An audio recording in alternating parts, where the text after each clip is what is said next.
Hey, what's up, guys? So a lot of stuff to talk about. Just a huge catch-up video. A couple of PWG shows, Death to All But Metal, Threemendous 3, which was excellent. Pro Wrestling Noah. They finally put out something that I think is worth checking out. You know, Kenta came back. Kenta's big return show, arguably the best wrestler in the world. So I do think that's a big deal. Dragon Gate USA want to talk about the Untouchable 2012 double main event of Johnny Gargano's speech. And, you know, just a couple of other things. Kenny Omega, Kota Ibushi, that was a excellent match from DDT. I want to post a link to that. And, you know, just a couple of previews. I want to talk about King of Trios, Bola, No Surrender, Night of Champions. Just a lot of great stuff going on, man. Even though Ring of Honor is going down the toilet, some would say, there's just, I think everything else is pretty much good right now. So, yeah, so just a lot to catch up on. We have PWG's Death to All But Metal. This took place back in May. And I won't go too much into depth because it's kind of old, but I think up to that point, you can make an argument that it was probably the second best PWG show of the year. You know, it was only 2 hours, but, you know, they packed a lot of great stuff into this 2-hour show. I thought it was great. So let's get right down to it. The PWG Championship, we have Kevin Steen taking on Brian Cage. Number one gripe with the match was Kevin Steen actually had to leave early. He had to catch a flight with the Super Smash Brothers so they could catch an independent show in Canada, if I'm not mistaken. So I don't know. This was I just think this kind of made PWG feel a little Bush League, that the champion has to leave and wrestle the third match on the card and split already.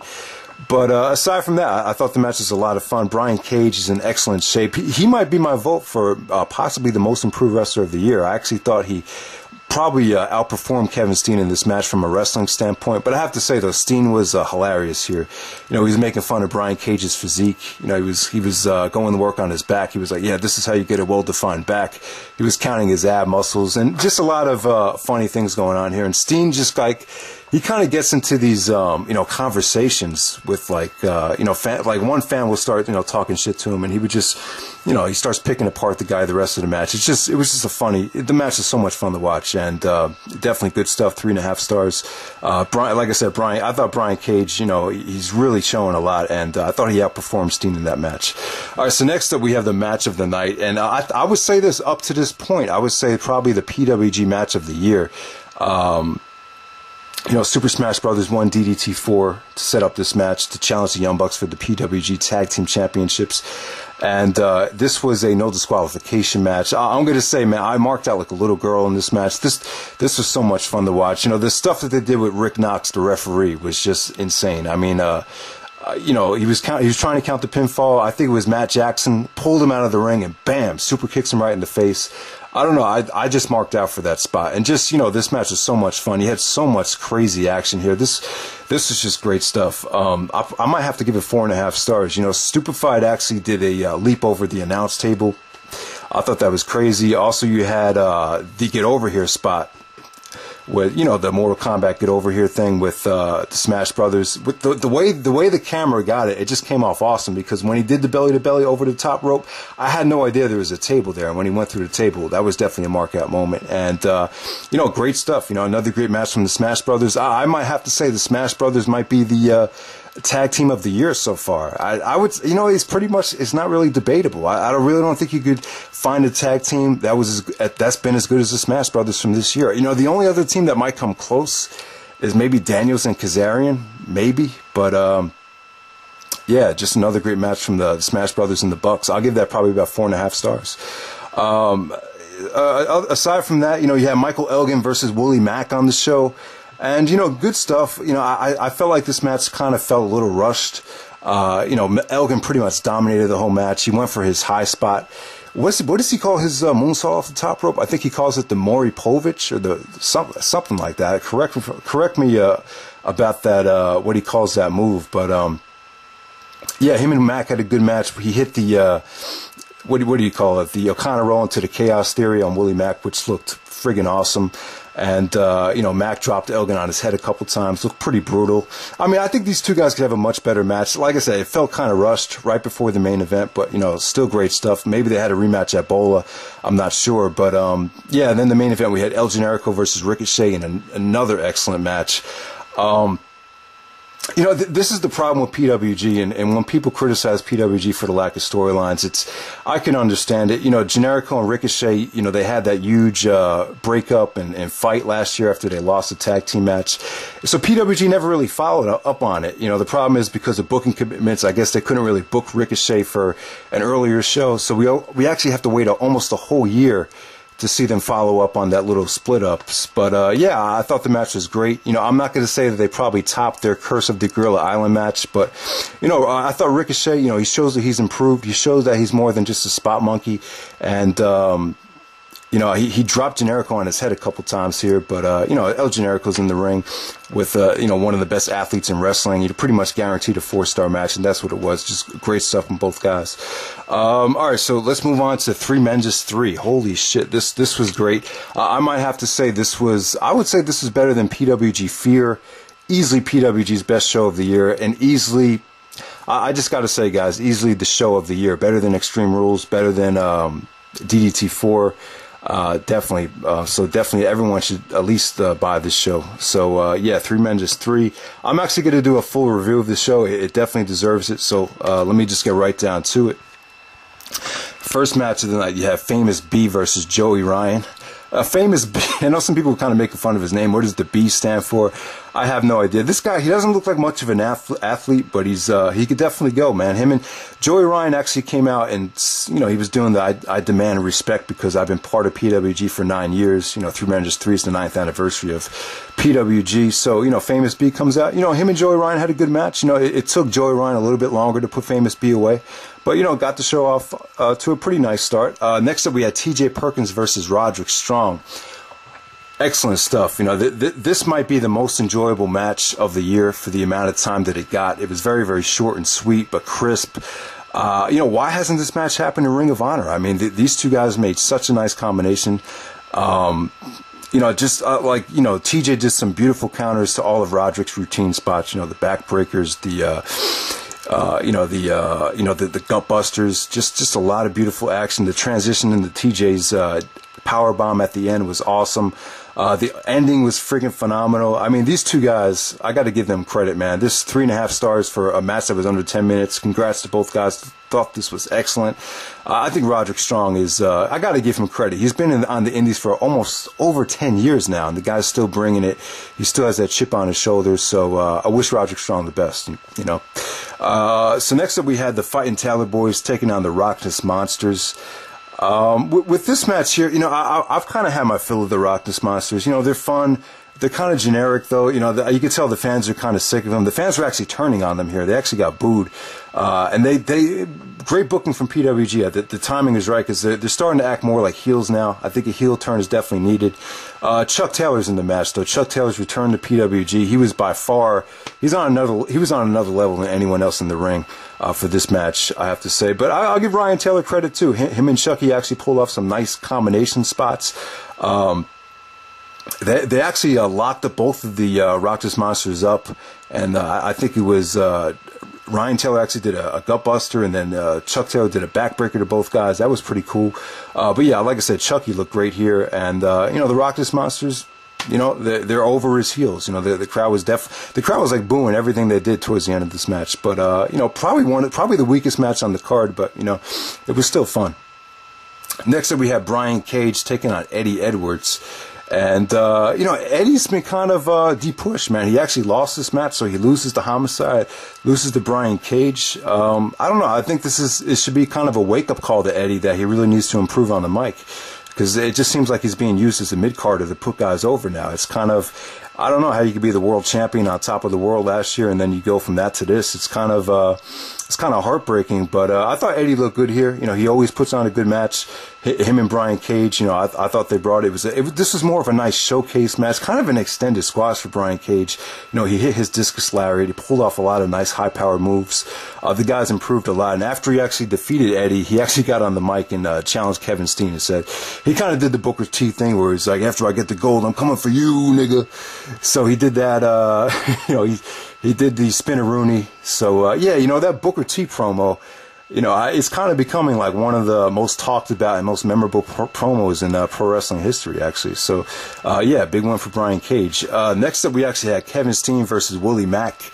And yeah, Willie Mack finally challenges for the PWG Championship. You know, I've kind of had my fill of Kevin Steen, to tell you the truth. I know I don't want to make it sound like I'm turning on every single Ring of Honor champion, but I don't know. I don't really think.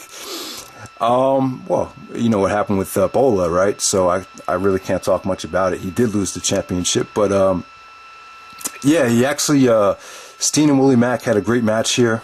I thought it was good. You know, I really didn't care for Brian Cage's interference. He actually interfered and, you know, did his finisher to both guys. But you know, I thought the match had a lot of drama. I thought Mack looked great here. You know, there was a couple great near falls where Mack actually kicked out of the the cradle pile driver, or the package pile driver. And, you know, Steen actually hit the Psycho driver to actually win the match. And I got to give Excalibur credit. He does a beautiful job of, you know, selling the finishing maneuvers. So, you know, Mack and Steen, you know, I can see why some people didn't like it as much as I did. But, you know, I thought it really came off great. You know, the crowd was really into Willie Mack. They were really hoping for the title change. So, you know, good stuff. Steen once again, I thought he was hilarious. So, you know, this was definitely a 4-star match in my book. Next up, we have B-Boy taking on Drake Younger. Holy shit! I got to give both guys credit for the place this was on the card. It was amazing. You know, B-Boy, he's kind of like the West Coast Homicide. He really hasn't been in the spotlight. And Drake Younger, you've seen him in CZW and Evolve. He's been known more of as more of a hardcore wrestler. Really relies on a lot of stunts and spots to get himself over. But you know, he's been in the business for a long time. The dude's lost he looks like he lost about 50 pounds. So he looked great here. And like I said, considering these guys really haven't been wrestling in PWG, these guys rocked the house. The fans were into both guys. You know, Younger took a lot of questionable bumps. You know, seriously, if this guy doesn't slow down, he might end up, you know, dead in 10 years. I hate to say that, but God, this guy took some sick bumps. You know, crazy stuff. I think B-Boy actually did an exploder to him. He actually landed on his head. And, you know, part of his, you know, he got busted open. He got cracked open. You know, just he took like a bunch of, you know, cop killers, gringo killers, kicked out of like 3 of them. You know, just great stuff. This is like a war. You know, I thought the blood really helped this match out. You know, just great stuff from both guys. I'm going to give it 4 stars. Especially, I got to give these guys credit for, you know, putting on the match they did, considering where they were on the card, because you know these are not PWG regular guys. You know, they're not indie all-stars, and they still got the job done. So you know, great stuff from both guys. Next up, we have Sami Callihan taking on Michael Elgin. You know, this was great, man. And the great thing about this is, you know, a year ago, this match would not have the kind of impact that it has right now. You know, Callihan was put over huge by Finlay, and you know, Elgin was put over huge by Davey Richards in that Ring of Honor match from earlier this year. So now they're both colliding here. These are probably the 2 biggest, you know, and stiffest and strongest and brightest indie guys going at it here. I believe the first time ever, to my recollection. I mean, maybe they had a match in AAW or AIW. I'm not sure. Just great stuff. Very, very hard hitting. Very, very stiff. Sami Callihan's a tough son of a bitch. You know, Elgin was just stiffing it to him right to his face, and he was just like, keep bringing it, man. And, you know, solid work, solid psychology. You know, Elgin did sell the arm and sold the knee towards the end of the match. Sami tried to take out Elgin's knee off the top rope at one point. And, you know, just a lot of vicious power bombs and suplexes from both guys. And like I said, man, it was one of the stiffest matches you'll see this year. You know, very, very short. I got to say the booking was great because once again, this went on very, very late in the card, but it didn't drag it off. The crowd was totally into it, got the right amount of time. You know, 3.5 stars, still really, really solid stuff. Next up, we have oh, holy shit. I got to say, man, the World Tag Team Championship match, ladder match. Holy shit, this might have been the best PWG match of all time, you know, to my knowledge. I mean, I think the only other matches that come close are Hero and Danielson from 2009, maybe Pac versus El Generico from 2005, maybe Kenny Omega versus Davey Richards. You know, Richards had a couple of great matches in 2010 that, you know, you could legitly put up there. But I don't know, man. I might have to say this might just definitely take the cake. I thought this was better than the Fear main event. I thought this was better than the PWG 7 main event featuring the Cutlers, the Bucks, and El Generico in London. Definitely by far better than that PWG 7 main event. And, you know, just great stuff. So innovative. You know, the stuff that they did with the referee, Rick Knox, came back to bite the Young Bucks in the ass. So, you know, people that bitch about PWG not having any storyline progression, that totally goes out the window for this match, because that was definitely there. Just have fun with this match. This is the most fun you'll watch this year watching a match. There's so many innovative things that they came up with here, and I got to give Nick Jackson credit. He really did an awesome spot. He actually damn, what happened here? They actually pushed him off the ladder. He actually landed on the top rope. Amazing balance there, and then he actually did a tope to all of the guys on the outside. That was great balance. Like I said, though, man, just very, very vicious. A lot of great double team maneuvers. So many great spots. A lot of creative booking here as well.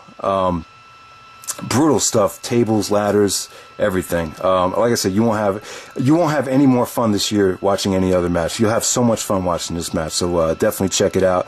The ending came off great.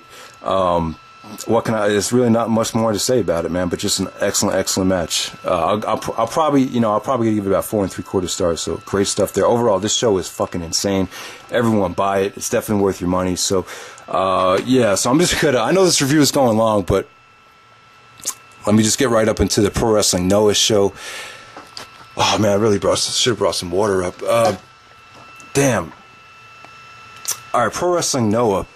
This is Kenta's return to Noah, and yeah, man, he had his return match against Naomichi Marufuji. Now, the thing I want to say about this is, you got Samoa Joe on the card, you got Christopher Daniels. Obviously, I think TNA is in working with Pro Wrestling Noah now, so it just would have been nice to see Kenta versus Joe or Kenta versus Daniels.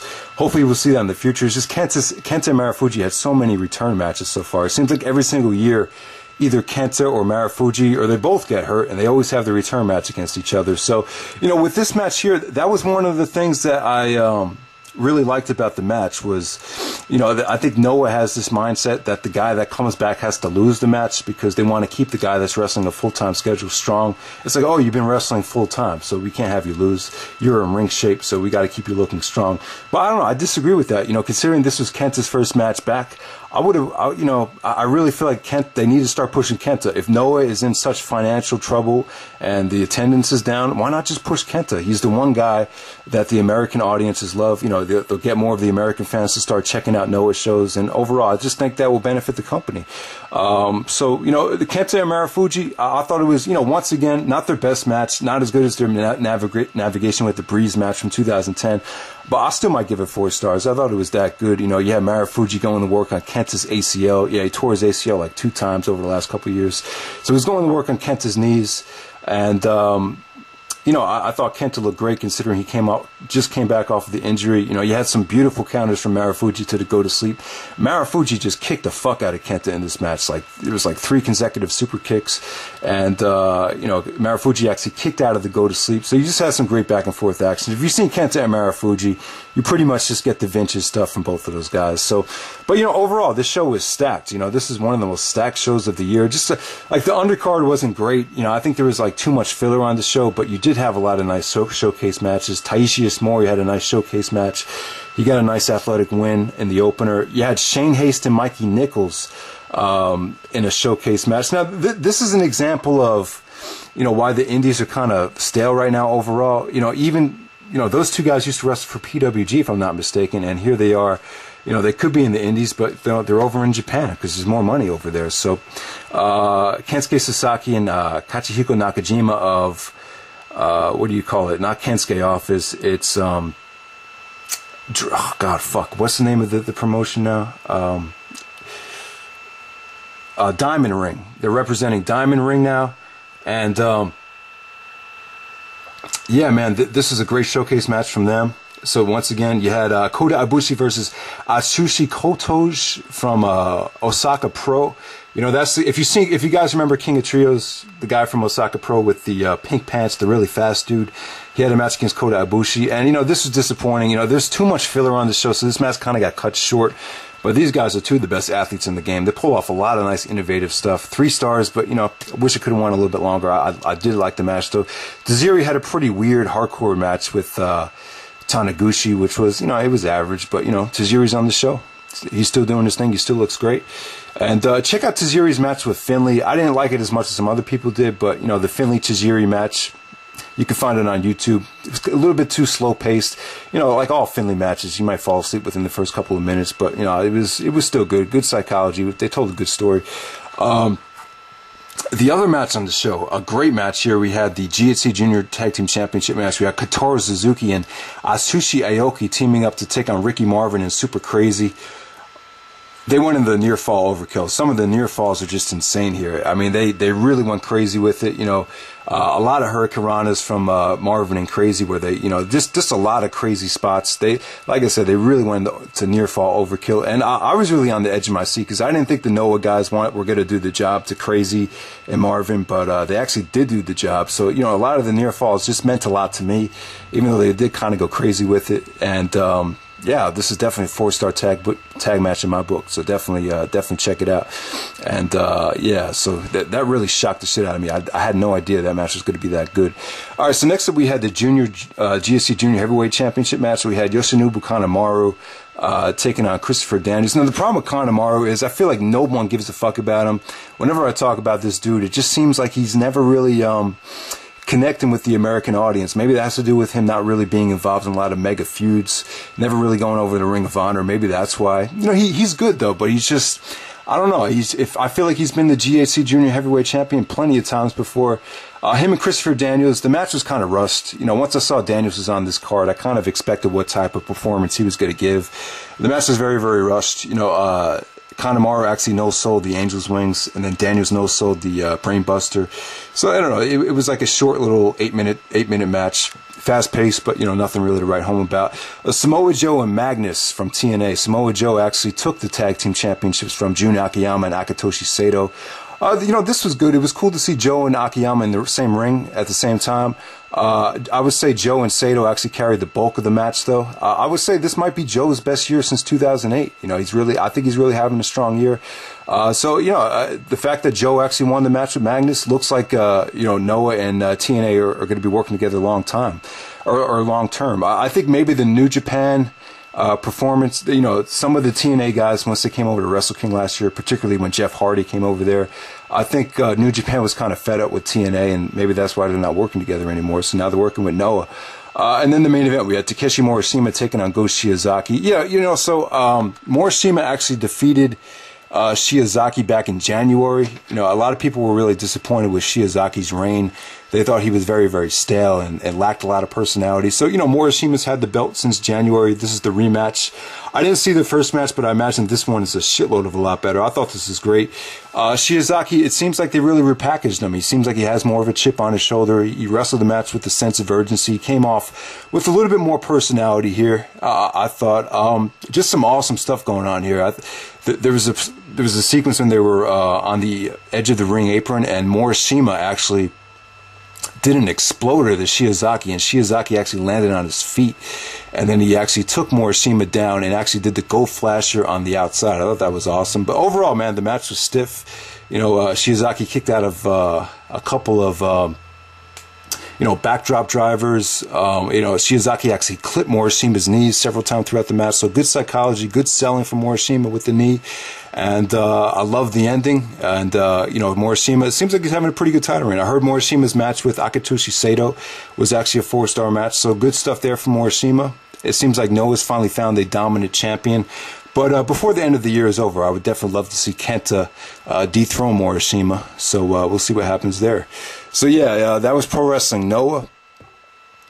The Noah show from July 22nd. I thought it was an excellent show. A little bit too much filler, but you did have 3 great matches on the show. So let's talk about... This is probably going long as hell. See, I'm not used to doing these long-ass videos. So next up we had Dragon Gate USA's Untouchable 2012. Alright, I had a really bad experience watching this show. My computer actually shut down during the screen. I don't know... During the live stream, I don't know what was going on. I don't know what happened, but I have to say the show sucked before the double main event. This was like Evolve 11 bad. It was definitely that bad. Just a lot of, it's just one of those shows that kind of depresses you and kind of makes you realize, wow, the indies are really struggling right now. But You know, the way the show ended with Johnny Gargano's speech, it definitely, you know, shed a lot of light on the show, and it definitely made the show definitely worth watching. I'll say this about the tag match. You had CIMA, I believe it was CIMA and AR Fox.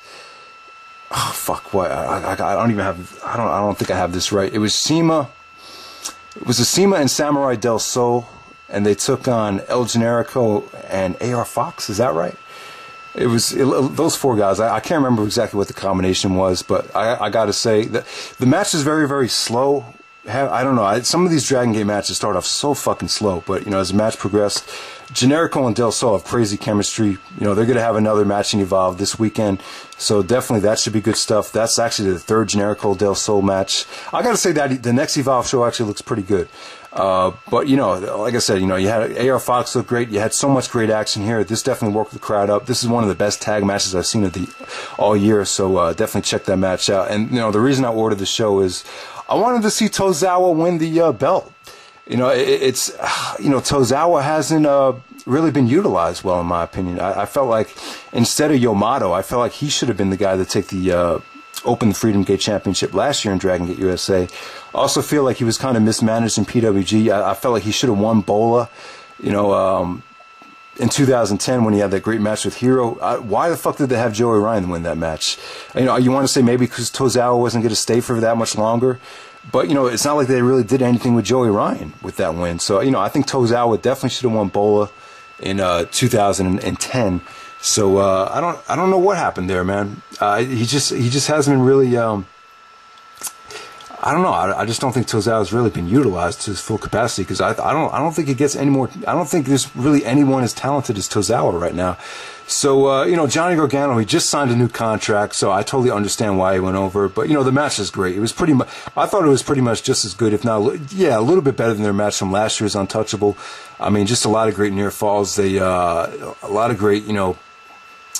The Hertz Donut from Gargano, he did multiple Hertz Donuts. Tozawa actually a couple of deadlift Germans, great near falls, just great action. Both guys put their body on the line, a ton of topes.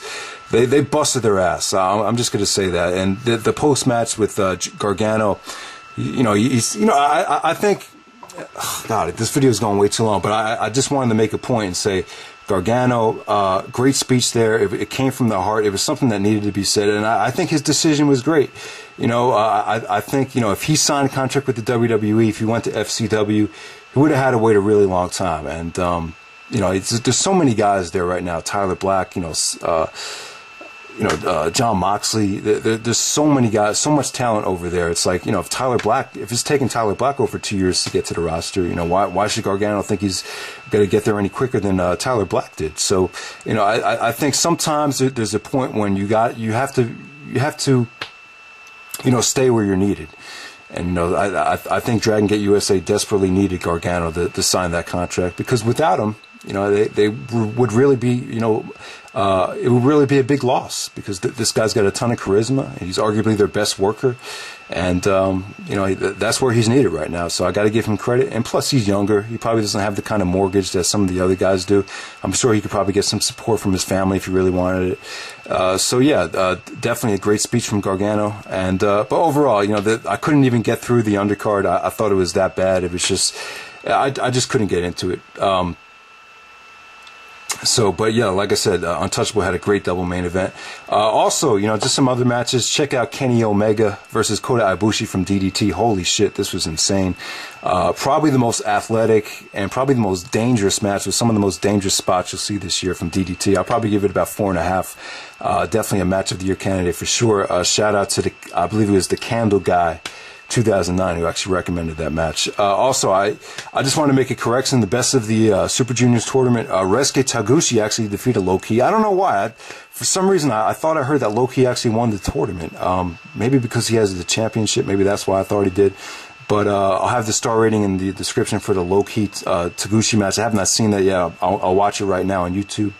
Also, yeah, Low-Ki and Kota Ibushi, apparently that match is not taking place yet. When I did the review of, what's it called? The Dominion pay-per-view, I was just speaking from the point of view if you had just watched that show. So I didn't mean to say like, oh, that match is coming up shortly. But if anyone saw Kota Ibushi versus Low-Ki, let me know how that was. But, you know, overall, man, you know, I'm really disappointed with Ring of Honor lately, especially with them, you know, putting these house shows on iPay-per-view, which I think is a terrible decision. But, you know, I'm not going to bitch about Ring of Honor. I'll just say this. Everything else is pretty good. You know, I'm looking forward to the Bound for Glory series, the winner of that, No Surrender. Kind of disappointed that AJ Styles is eliminated, but, you know, I just pray to God it's not Jeff Hardy and Aries at Bound for Glory. I'm actually rooting for RVD. You know, Samoa Joe or RVD. Those would be my two guys. But if I had to put money on it, I'd probably say that Bully Ray probably be the one end up taking this thing. But we'll see what happens. This Aces and H storyline, you know, I would imagine the Bound for Glory winner will probably have some type of association with Aces and Eights, but I'm not sure yet. You know, Night of Champions, I think it looks good. I think Cena and Punk, and this time in Cena's hometown, it's definitely a match I want to see. You know, we'll see what happens with Night of Champions. It probably won't be that good. You know, the 3-hour Raws are starting to wear on me. I will admit that. But, you know, you don't have to watch every single segment. You know, it's not really, you know, totally dethroning my love for the WWE like it is with some people. But, yeah, so WWE TNA is good. Jakara, we have King of Trios coming up. I don't know, man. I mean, the lineup doesn't look that great to me. It looks like more of a nostalgia show, which I'm not really crazy about. But you know, it's still coming up. You know, Bola, it looked great. You know, Adam Cole actually won Bola. It's so hard to avoid spoilers, I got to say. It just sucks that a show like Boiling Point is on pay-per-view and then something like Bola is not. It's just very, very frustrating. But I understand it. You know, you got to deal with contracts, and then there's something going on with the building in PWG where they might not be allowed to broadcast over the internet. So a lot of variables involved there. But I'll tell you, man, I can't wait to see Battle of Los Angeles. I think it looks fucking great. I just can't wait to watch it on DVD. You know, I'll say this about PWG. I know some people get pissed off when I say they're the best promotion in the United States right now, or best promotion in the world. Some people have gripes with that. But I'll just say this. Considering the way the indies are right now, and considering the way things are right now, if you love wrestling, and if you want a true alternative to what the WWE is, then PWG is your promotion. If you want great shows, they're the ones that do it. You know, with the indies being so, you know, people really struggling financially right now, it's pretty much a guarantee that people are going to sign with PWG and be on those shows because they need the money and they need the exposure. So, you know, they're producing the talent. You know, the talent's going over there. So it's just a great place to wrestle right now. So yeah, PWG, man, keep up the great work. And they're just having another awesome year. And you know, there's storylines there too. I think the storylines are definitely there, even if they're not really prevalent for every single match. So, you know, overall, man, Ring of Honor, in my opinion, they're putting on very, very poor storylines and average wrestling. The mainstream scene, WWE and TNA, I think they're giving us good wrestling and pretty average storylines. So the alternative to that would be, you know, PWG, a company that just puts on amazing wrestling and amazing shows. So New Japan's having a great year. If I were to pick the best promotion of the year so far, I'd probably say, you know, either PWG or New Japan. You know, I haven't been really following Jakara. You know, if you love good storylines, you know, you probably love Jakara a little bit more than I do, but I'm not really. I just haven't been following the storylines. But like I said, man, PWG, New Japan, TNA, those would probably be my top 3 for promotion of the year. Even WWE, I got to put them up there too. Even though a lot of people do think they are kind of inconsistent, which I would definitely agree with. But you know, worst promotion of the year, I probably have to say Ring of Honor or Evolve. I think those would be the ones. You know, I'm not going to say Chikara is in the top or the bottom. I just haven't been watching enough. But so yeah, man, just there's a lot of good stuff going on right now. So that's pretty much it. Sorry that this went very long, but didn't want to. You know, if I screwed something up, I screwed it up. So there we go.